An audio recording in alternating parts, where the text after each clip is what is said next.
নমস্কার বন্ধুরা, সুস্মিতা চটজলদি রান্নাঘরে আমি আপনাদের সাথে যে শেয়ার করছি চাল কুমড়োর ছিচকি। এখানে আমি কড়াইয়ে 5 থেকে 6 টেবিল স্পুন মতো সর্ষের তেল নিয়েছি।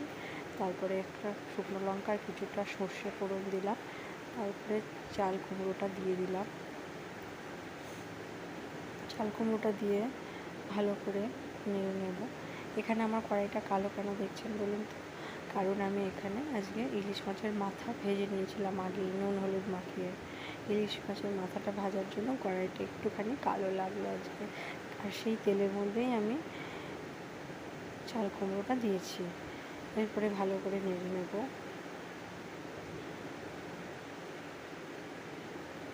ভালো করে নেড়ে নেওয়ার পরে এখানে আমি দিয়ে দেবো পরিমাণ মতো নুন আর পরিমাণ মতো হলুদ।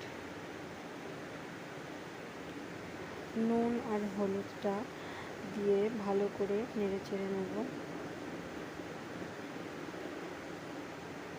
ভালো করে নেড়ে চেড়ে আমি কিছুক্ষণের জন্য ঢাকা দিয়ে দেবো, যাতে চাল কুমড়ো জলটা ছেড়ে দেয়। আর কটা গোটা কাঁচা লঙ্কা দিয়ে দেবো। কিছুক্ষণ ঢেকে নেওয়ার পরে যখন ঢাকনাটা খুলি তখন দেখুন কত কম হয়ে গেছে জল ছেড়ে চাল কুমড়োটা। এইভাবে আমরা 2 থেকে 3 বার ভালো করে ঢেকে চাল কুমড়োটাকে নেড়ে নেব। লাস্টে ভালো করে চাল কুমড়োটাকে মাছের মাথাটা দিয়ে নেড়ে চেড়ে আর জলটা সম্পূর্ণভাবে শুকিয়ে নামাবো। আমি এখানে মাথাটা দিয়ে ভালো করে নেড়ে চেড়ে নেব।